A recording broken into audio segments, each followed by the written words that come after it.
रिश्तों का बंटवारा। दोस्तों, यह कहानी किसी एक घर की नहीं है।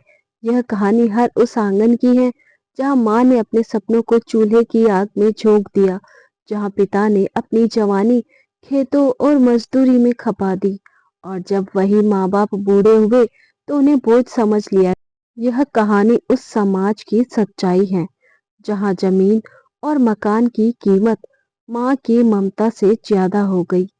अगर आप इस कहानी का सिर्फ एक हिस्सा भी सुन लेंगे तो अंत तक सुनने से खुद को रोक नहीं पाएंगे। रामलाल का घर गांव के बीचों बीच था। मिट्टी की दीवारें, खपरेल की छत, सामने तुलसी का चौरा और एक पुराना नीम का पेड़।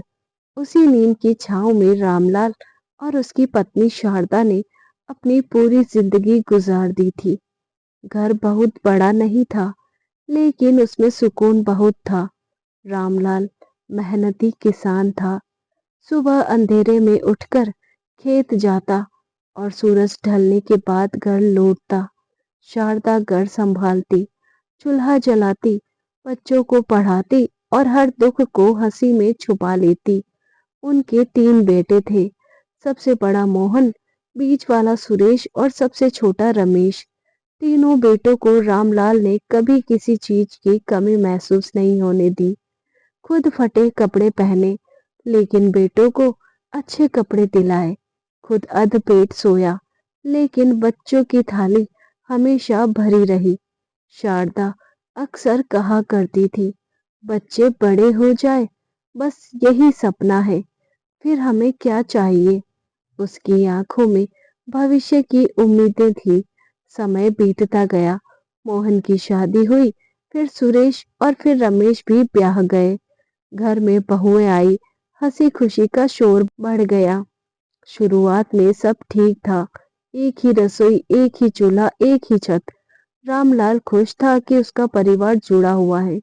शारदा को लगता था कि अब उसकी जिंदगी सफल हो गई।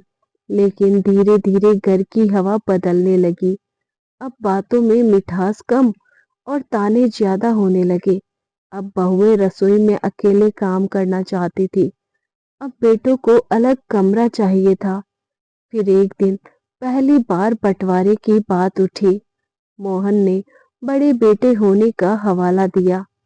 सुरेश ने बराबरी की मांग रखी। रमेश चुप था, लेकिन उसकी पत्नी की आंखें सब कुछ कह रही थी। रामलाल ने कांपती आवाज में कहा, बेटा, हम जिंदा हैं अभी, बंटवारे की क्या जल्दी है। लेकिन किसी ने उसकी बात नहीं सुनी। शारदा रात भर रोती रही। उसे समझ नहीं आ रहा था कि जिन बेटों को उसने गोद में खिलाया, आज वही बेटों के बीच दीवार बन गए हैं। कुछ दिनों बाद घर का बंटवारा हो गया। आंगन 3 हिस्सों में बंट गया। खेतों की मेड़ खिंच गई, दीवारें खड़ी हो गई। अब वही घर जो कभी एक था, 3 हिस्सों में सिमट गया। सबसे दुख की बात यह थी कि रामलाल और शारदा के हिस्से में सिर्फ एक छोटा सा कमरा आया। वह कमरा जहां न ढंग से धूप आती थी न हवा। शारदा ने फिर भी शिकायत नहीं की। उसने सोचा, बेटे हैं, कभी तो समझेंगे। लेकिन समझ तो दूर, अब ताने शुरू हो गए। कभी खाना देर से मिलता तो कभी दवा के पैसे का रोना। एक दिन बहुओं में से एक ने साफ कह दिया, अब ये बूढ़े घर में बोझ बन गए हैं। यह बात शारदा ने सुन ली। उसका दिल जैसे किसी ने मसल दिया हो। रामलाल चुपचाप नीम के नीचे बैठा रहा। वही नीम का पेड़ जिसके नीचे कभी बच्चों की किलकारियां गूंजती थी। अब वहां सिर्फ एक बूढ़े पिता की खामोशी थी। उसे अभी पता नहीं था कि आने वाले दिन उससे उसका घर ही नहीं, उसकी इज्जत और आत्मसम्मान भी छीनने वाले हैं।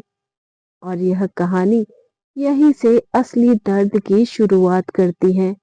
रामलाल ने कभी सपने में भी नहीं सोचा था कि जिस जमीन को उसने अपनी हड्डियां गलाकर सींचा, वही जमीन एक दिन उसके रिश्तों को काट डालेगी।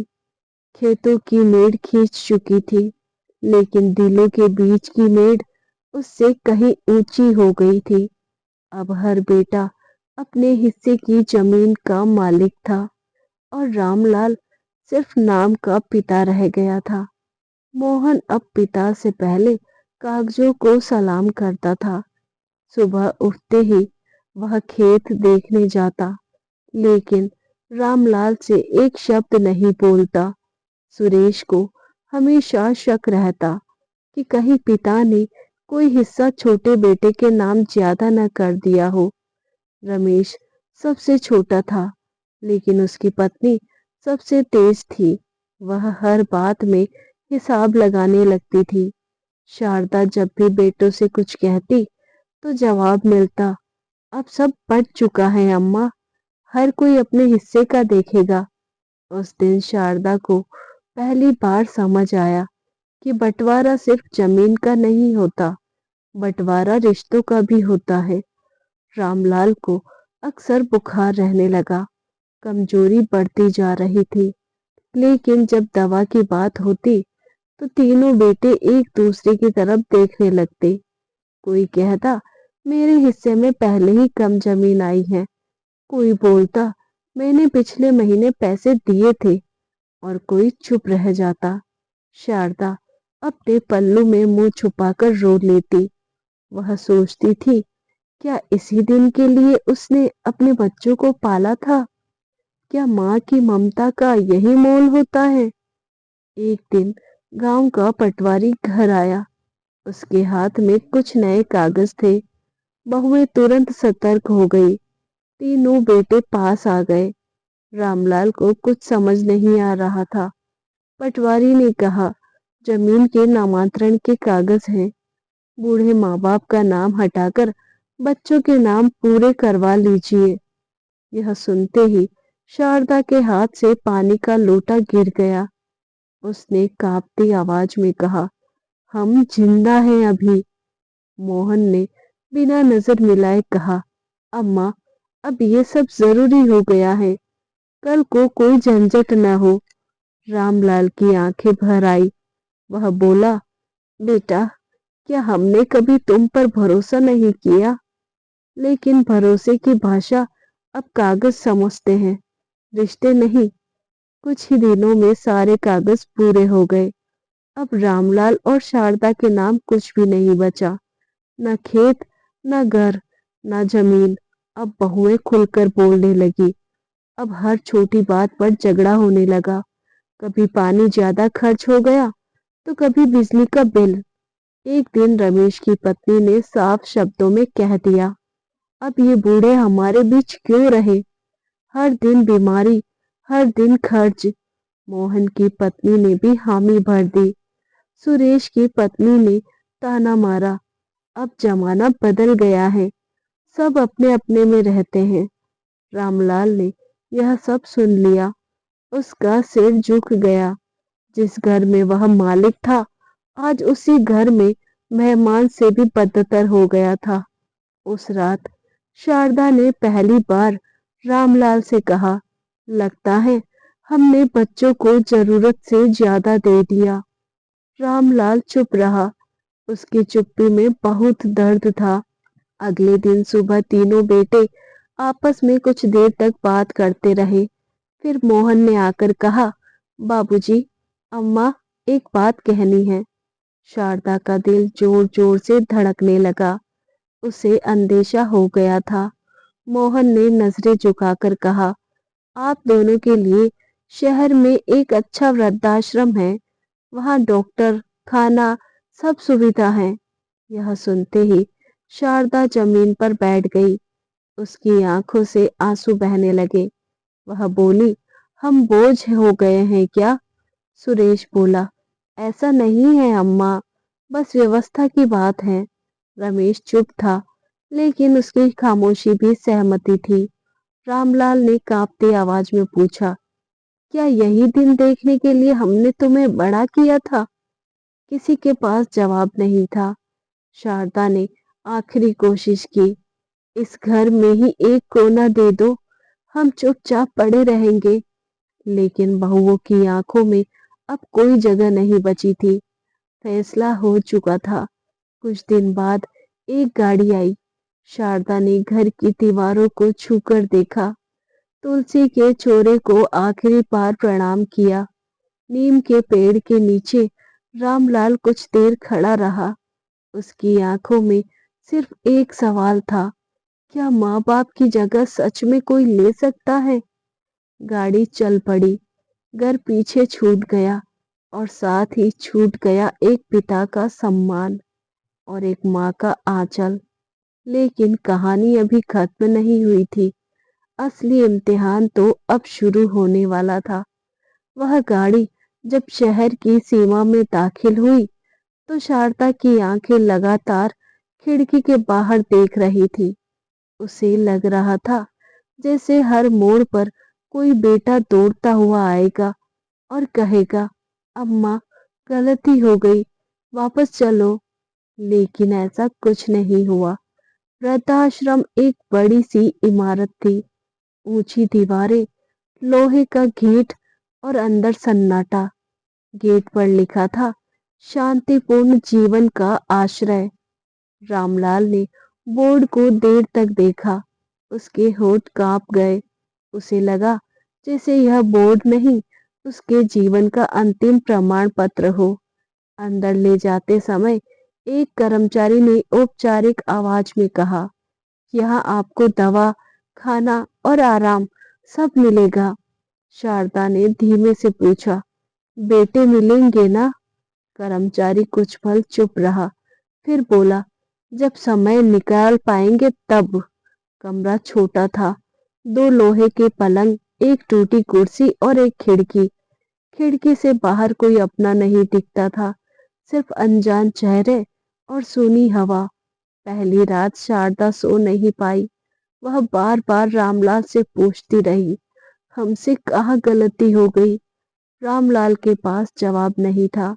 उसने सिर्फ इतना कहा, शायद हमने बच्चों को इंसान बनाना भूल गए। आश्रम में कई बुजुर्ग थे। हर चेहरे पर एक कहानी लिखी थी। किसी को बेटे ने छोड़ा था, किसी को बहू ने और किसी को दोनों ने। एक बुजुर्ग महिला रोज सुबह मंदिर के सामने बैठकर रोती थी। वह कहती थी, मेरे बेटे ने कहा था 2 महीने में लेने आऊंगा। वह बात 5 साल पुरानी थी। रामलाल यह सब देखकर भीतर से टूटता जा रहा था।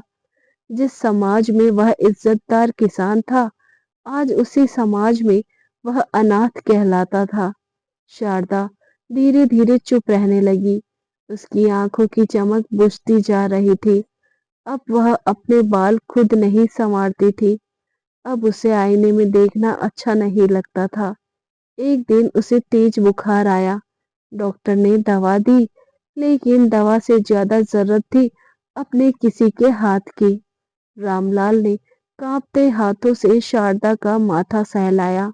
उसकी आंखों से आंसू टपक पड़े। वह बुदबुदाया, जिस माँ ने 3 बेटों को जन्म दिया, आज उसके पास कोई नहीं।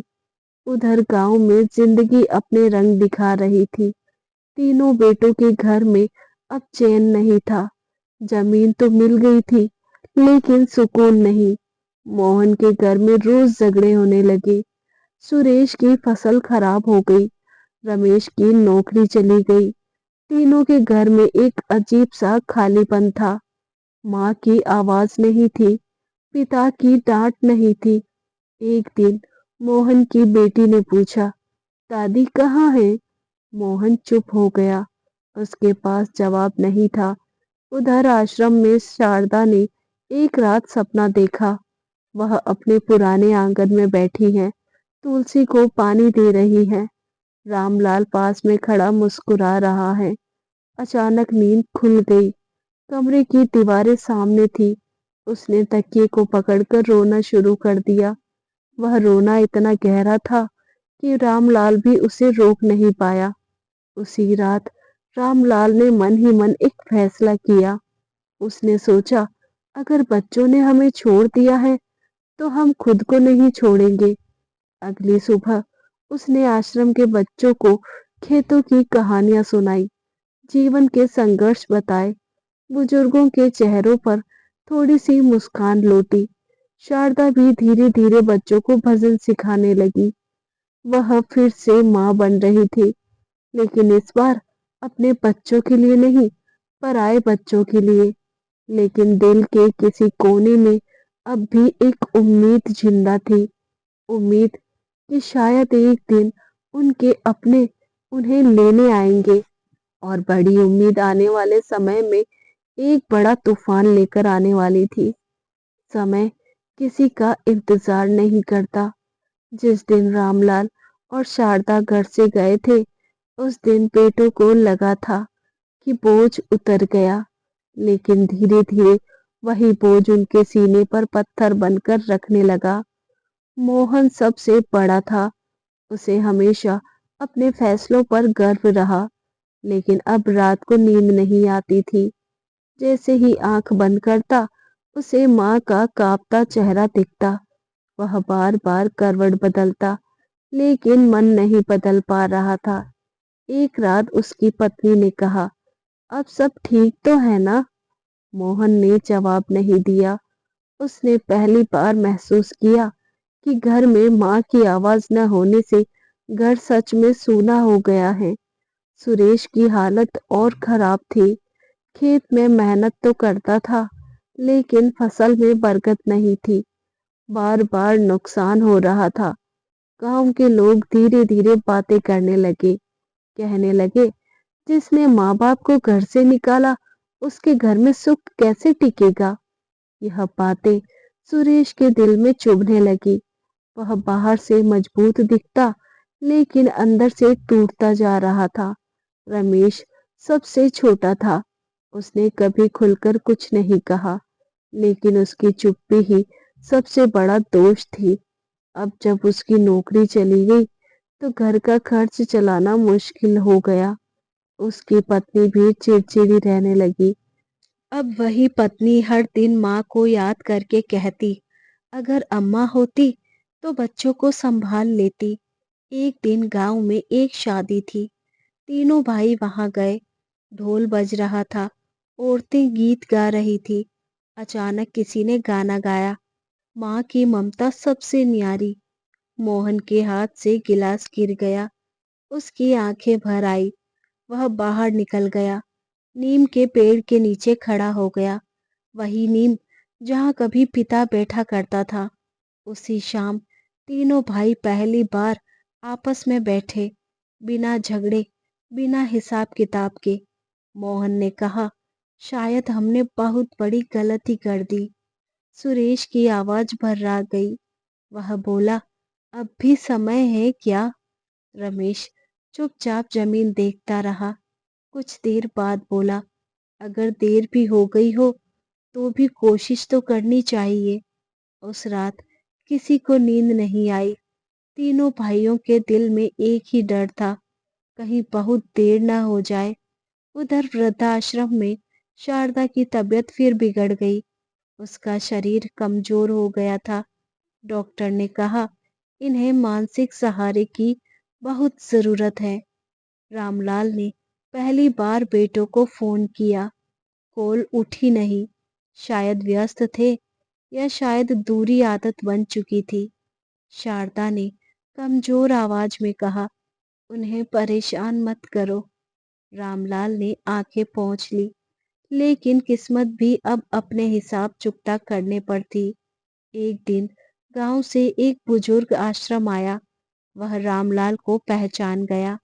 उसने कहा, तुम्हारे बेटे पछता रहे हैं। यह सुनकर शारदा की आंखों में एक पल के लिए चमक आई, लेकिन अगले ही पल उसने सिर हिला दिया। वह बोली, पछतावा तब काम का होता है जब माँ बाप जिंदा दिल से जिंदा हो। रामलाल ने पहली बार ईश्वर से कुछ मांगा। उसने कहा, अगर उन्हें समझ आ रही है तो उन्हें हिम्मत दे। इसी बीच तीनों भाइयों ने फैसला कर लिया। वे आश्रम जाएंगे, माफी मांगेंगे, उन्हें वापस लाएंगे।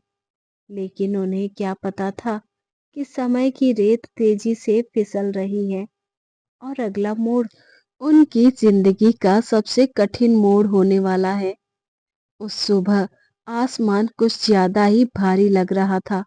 बादल ऐसे थे जैसे वे भी किसी अनहोनी की आहट सुन रहे हो। तीनों भाई बिना कुछ बोले गाड़ी में बैठे थे। कोई बात नहीं कर रहा था क्योंकि शब्द भी अब शर्मिंदा हो चुके थे। मोहन बार बार घड़ी देख रहा था। सुरेश की आंखें खिड़की से बाहर थी। रमेश के हाथ कांप रहे थे। हर किसी के मन में एक ही डर था, कहीं बहुत देर न हो जाए। वृद्ध आश्रम पहुंचते ही उन्हें अजीब सी घबराहट हुई। वह इमारत अब उन्हें किसी जेल से कम नहीं लगी। गेट के बाहर लिखा वही बोर्ड, शांतिपूर्ण जीवन का आश्रय, आज वह शब्द उनके दिल को चुभ रहे थे। अंदर जाते ही एक नर्स ने उन्हें देखा। उसकी नजरों में सवाल था। मोहन ने धीमे से कहा, हम रामलाल जी के बेटे हैं। नर्स कुछ पल चुप रही, फिर बोली, आप लोग देर से आए हैं। यह वाक्य तीनों के पैरों तले जमीन खिसका गया। उन्हें कमरे की ओर ले जाया गया। शारदा पलंग पर लेटी थी। उसकी आंखें बंद थी। चेहरा बहुत शांत था, जैसे अब किसी शिकायत से दूर हो। रामलाल पास की कुर्सी पर बैठा था। उसके बाल और सफेद हो गए थे। उसने बेटों को देखा, लेकिन कोई खुशी नहीं दिखी, बस एक गहरी थकान थी। मोहन आगे बढ़ा, घुटनों के बल बैठ गया। कांपती आवाज में बोला, अम्मा, हमें माफ कर दो। शारदा की पलकों में हल्की सी हलचल हुई। उसने आंखें खोली, तीनों बेटों को देखा।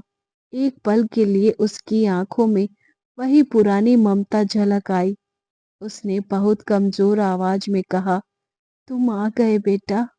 सुरेश रो पड़ा। रमेश का सिर झुक गया। मोहन की आंखों से आंसू टपक पड़े। शारदा ने धीरे से कहा, माँ, बाप की जगह कोई नहीं ले सकता। यह उसके आखिरी शब्द थे। उसकी सांसें धीरे धीरे थम गई। कमरे में सन्नाटा छा गया। तीनों बेटे जड़ हो गए। जिस माफी के लिए आए थे, वह अब सिर्फ उनके दिलों में गूंज रही थी। रामलाल ने आंखें बंद कर ली।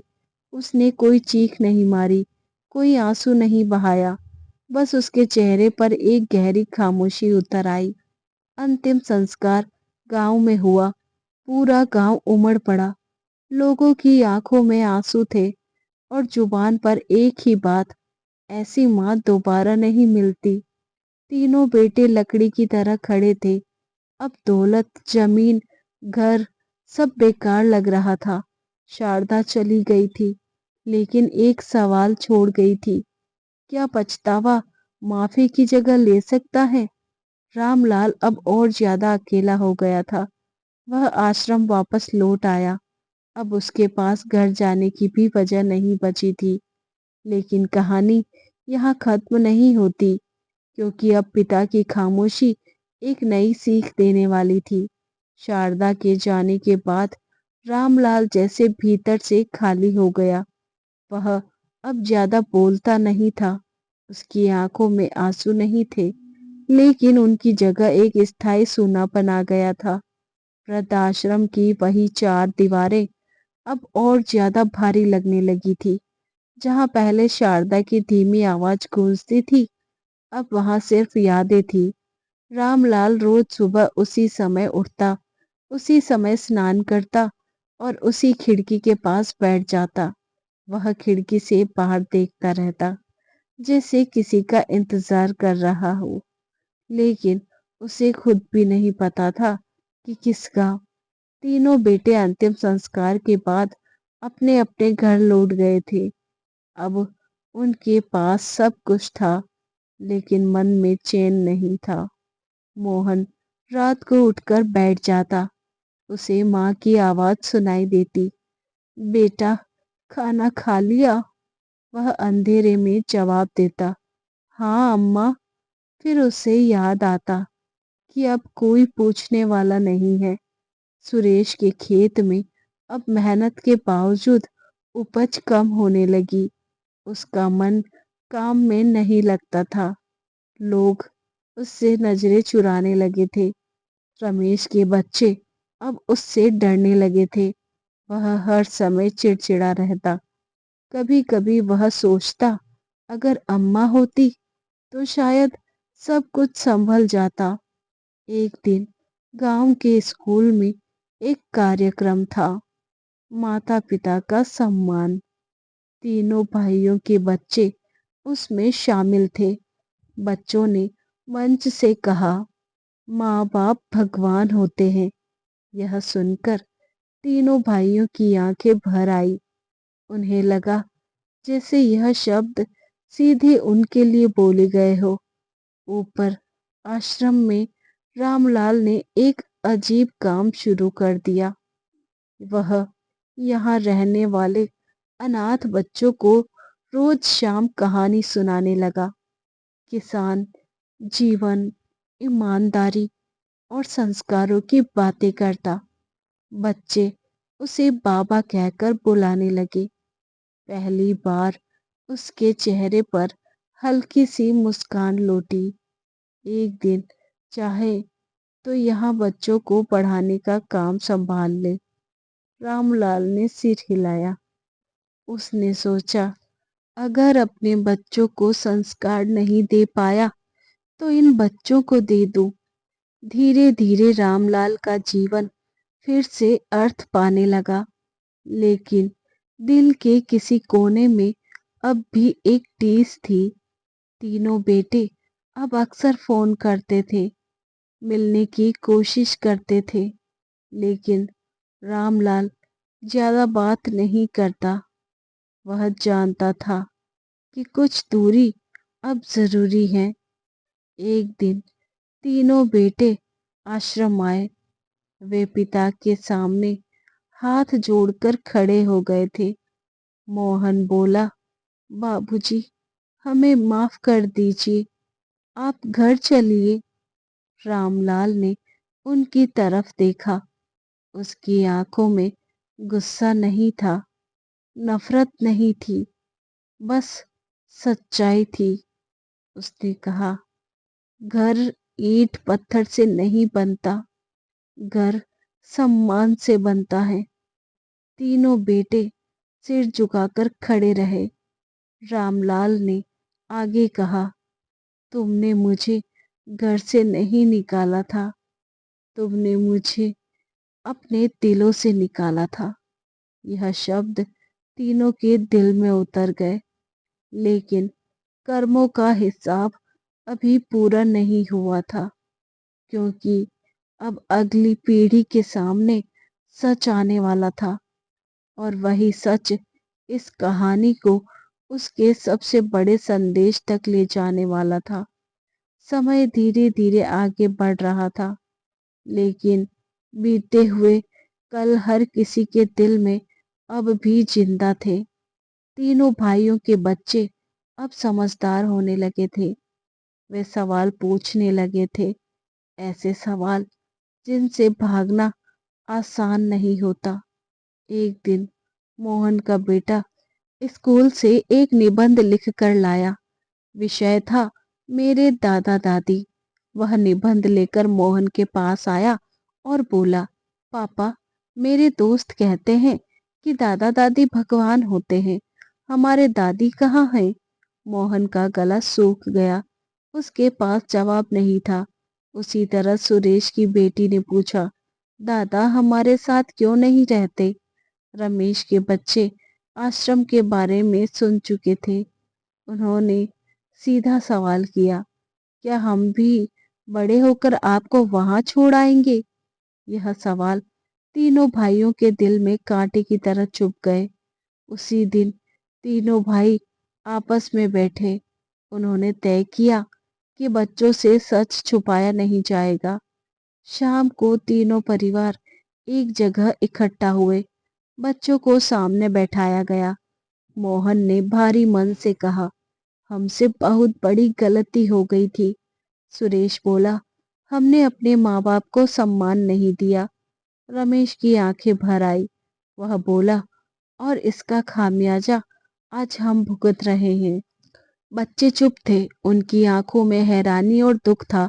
मोहन की बेटी ने कहा, अगर आप गलती मानते हैं तो उसे सुधारिए। यह बात तीनों के दिल में उतर गई। अगले दिन तीनों भाई अपने बच्चों को लेकर वृद्धाश्रम गए।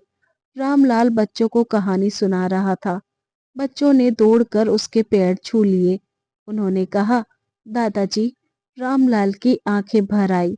काफी समय बाद किसी ने उसे अपनेपन से पुकारा था। बच्चों ने कहा, दादाजी, हम आपके साथ रहना चाहते हैं। रामलाल कुछ बोल नहीं पाया। उसने बच्चों के सिर पर हाथ रखा। मोहन ने आगे बढ़कर कहा, बाबूजी, अब फैसला बच्चों का होगा। अगर आप चाहें तो हमारे साथ चलिए। रामलाल ने बच्चों की आंखों में देखा। उसे वहां लालच नहीं दिखा, स्वार्थ नहीं दिखा, सिर्फ अपनापन दिखा। लेकिन फैसला आसान नहीं था। उसके दिल में शारदा की याद थी, उसकी पीड़ा थी। रामलाल ने कहा, अगर मैं लौटूंगा तो शर्तों पर नहीं, सम्मान पर लौटूंगा। तीनों भाइयों ने एक साथ सिर झुका दिया। बच्चों ने उसी दिन एक कसम खाई। उन्होंने कहा, हम कभी अपने माँ बाप को अकेला नहीं छोड़ेंगे। यह सुनकर रामलाल की आंखों से आंसू बह निकले। अब कहानी अपने अंतिम मोड़ पर थी, जहां एक पिता एक आखिरी फैसला लेने वाला था, और वही फैसला इस कहानी की सबसे बड़ी सीख बनने वाला था। उस रात रामलाल देर तक जागता रहा। वृद्धाश्रम की खिड़की से बाहर देखते हुए उसे शारदा का चेहरा दिखाई देता रहा। वही मुस्कान, वही ममता, वही अपनापन। उसने मन ही मन कहा, देखो शारदा, हमारे बच्चों ने गलती समझ ली है, लेकिन क्या मैं वापस जाऊं? सुबह जब सूरज निकला, रामलाल ने अपना फैसला कर लिया था। उसने आश्रम के संचालक से कहा, मैं यहाँ से जा रहा हूँ, लेकिन इस जगह को छोड़कर नहीं। संचालक हैरान हुआ। रामलाल ने समझाया, मैं यहाँ से घर जाऊंगा, लेकिन हर हफ्ते यहाँ आकर इन बच्चों और बुजुर्गों के साथ समय बिताऊंगा। तीनों बेटे दरवाजे पर खड़े इंतजार कर रहे थे। उनकी आंखों में डर था और उम्मीद भी। रामलाल बाहर आया। उसने कोई भाषण नहीं दिया, बस इतना कहा, अगर मैं लौट रहा हूँ तो तुम्हारे घर में नहीं, अपने सम्मान के साथ लौट रहा हूँ। तीनों बेटों ने एक साथ उसके पैर पकड़ लिए। यह पहली बार था जब उन्होंने सच में पिता को पिता माना। गांव लौटने पर पूरा माहौल बदला हुआ था। अब घर में फिर से तुलसी के आगे दीप जलने लगा। अब बच्चों की हंसी गूंजने लगी। अब रामलाल फिर से उस घर की आत्मा बन गया था। लेकिन रामलाल ने एक बड़ा फैसला लिया। उसने अपनी बची हुई जमीन अपने नाम ही रखी।